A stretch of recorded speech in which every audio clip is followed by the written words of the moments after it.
Hello DD family, உங்க எல்லாத்தையும் இன்னொரு இன்ட்ரெஸ்டிங்கான வீடியோல சந்திக்கிறதுல ரொம்ப சந்தோஷம். நம்ம வீடியோக்குள்ள போறதுக்கு முதல்ல ஒரு விஷயத்த நான் கிளாரிஃபை பண்ணிக்க விரும்புறேன். என்னோட கமெண்ட் செக்ஷன்ல நிறைய பேர் சொல்ற ஒரு விஷயம் என்னன்னா, இந்த வீடியோவை நான் ஏற்கனவே இன்னொரு யூடியூப் சேனல்ல பார்த்துருக்கேன், ஸோ நீங்க அதுல இருந்து காப்பி பண்ணி தான் சொல்லிட்டு இருக்கீங்க அப்படின்னு நிறைய பேர் பர்சனலாகவும் சொல்றாங்க, கமெண்ட் பாக்ஸ்லயும் சொல்லிட்டு இருக்காங்க. ஃபர்ஸ்ட் ஒரு விஷயம் என்னன்னா, நான் ஒரு வீடியோவை ஷூட் பண்றதுக்கு முதல்ல ஒரு டாபிக் எடுத்து கன்ஃபார்மா நான் யூடியூப் சேனல்லையும் சர்ச் பண்ணுவேன், கூகுள்லையும் சர்ச் பண்ணி பார்ப்பேன்.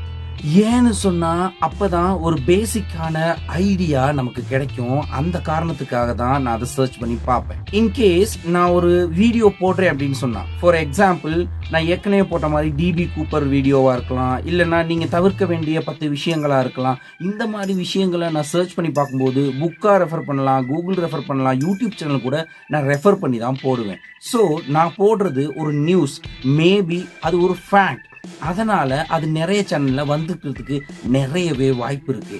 ஸோ அதுல இருந்து இன்ஸ்பயர் பண்ணி தான் நான் பண்றேன், இல்லாட்டி நான் அதுல இருந்து காப்பி பண்ணி தான் பண்றேன் அப்படிங்கிறது கிடையாது. நம்ம லைஃப்ல எந்த விஷயம் பண்ணாலும் அது இன்னொரு விஷயத்துக்கு ரெஃபரன்ஸா தான் இருக்க போகுது. ஸோ அந்த மாதிரி தான் என்னோட வீடியோக்களும் நிறைய பேரோட யூடியூப் சேனலையும், நிறைய பேரோட பிளாக்ஸையும், நிறைய பேரோட ஆர்டிகல்ஸையும் பார்த்து ப்ரிப்பேர் பண்ணி எடுக்கிறனால மேபி ஒரு சிலருக்கு அதை பார்க்கும்போது அந்த வீடியோவில் உள்ள மாதிரி இருக்கலாம். அவ்வளவு தூரத்துக்கு என்னுடைய வீடியோவை நீங்க எல்லாரும் பார்க்கறதுக்கும் விழுந்து வழங்கி டிகோடிங் தமிழின் சார்பாக நன்றியை தெரிவிச்சுக்கிறேன். ஸோ இப்போ நம்ம வீடியோக்குள்ள போகலாம். இன்னைக்கு நம்ம பார்க்க போற டாப் 5 விஷயம் என்ன அப்படின்னா, நீங்க நினைச்சு கூட பார்க்க முடியாத ஒரு 5 விஷயத்தை பத்தி உங்களுக்கு நான் சொல்ல போறேன். இந்த 5 விஷயம் உங்களுக்கு தெரிஞ்சிருக்குமா இருந்தா உங்களை யாராலையும் ஏமாற்ற முடியாது. Oh, without for the delay, welcome to decoding Tamilan, நம் மொழியில் நமக்காக.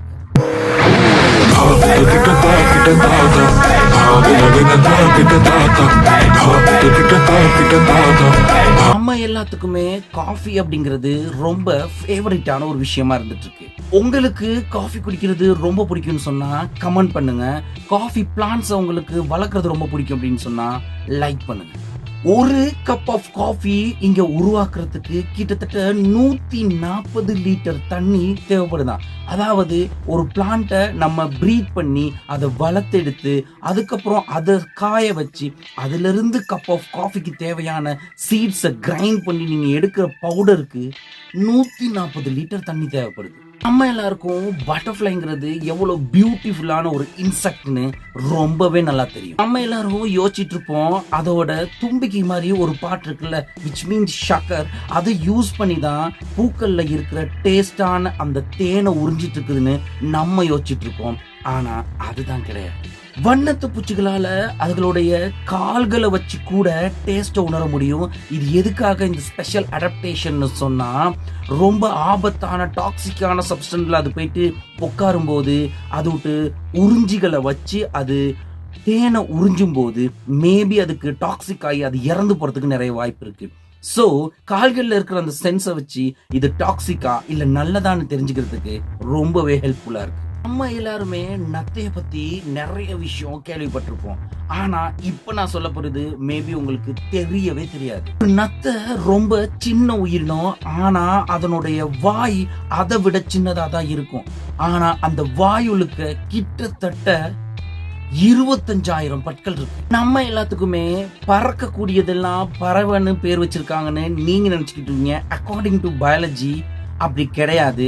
பறக்க முடியாததும் பறவைகள் தான். பறவைகள்ன்ற ஃபீச்சர்ஸ் வர்றதுக்கான காரணம் நிறைய இருக்கு. அப்படி இப்ப நான் சொல்ல போற ஃபேக்ட, பறக்க முடியாத பறவையும் பறக்கக்கூடிய பறவையும் நீங்க எப்படி ஐடென்டிஃபை பண்றதுன்னு இப்ப நான் சொல்றேன். ஒரு பறக்கக்கூடிய பறவைக்கு அதனுடைய செஸ்ட் போன் ஒரு ட்ரையாங்கிள் ஷேப்ல முன்னாடி வந்திருக்கும்.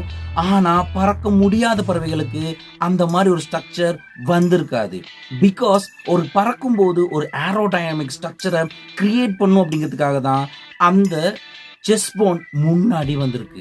நம்ம எல்லாத்துக்குமே சமைக்க தெரியாம சமைச்சிட்டு, காய்கறி அறிய தெரியாம அறிஞ்சிட்டு கைகளை வெட்டிக்கிட்ட சம்பவம் நம்ம எல்லாத்துக்குமே ஞாபகம் இருக்கும். நம்ம யோசிக்கிற அந்த நேரத்துல பிளட் 1 டிராப் கீழே விழும்.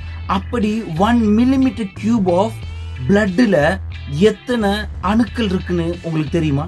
1 மில்லிமீட்டர் கியூப் ஆஃப் பிளட்ல 4.8 to 5.2 மில்லியன் ஆர்பிசி அதாவது ரெட் பிளட் செல்ஸ் இருக்கு. 8000 இருந்து 11000 டபிள்யூபிசி அதாவது ஒயிட் பிளட் செல்ஸ் இருக்கு. 1,50,000 இருந்து 4 லட்சம் வரைக்கும் பிளேட்லெட்ஸ் அதாவது நம்ம பிளட் லீக் ஆகும்போது அதை உரைய வைக்கிற ஃபேக்டர் இருக்குது. गाइस வீடியோட எண்டுக்கு வந்துட்டோம். இப்போ நான் சொன்ன 5 விஷயம் உங்களுக்கு தெரியலன்னு சொன்னா ப்ளீஸ் கமெண்ட் பண்ணி அதை எனக்கு சொல்லிட்டு போங்க.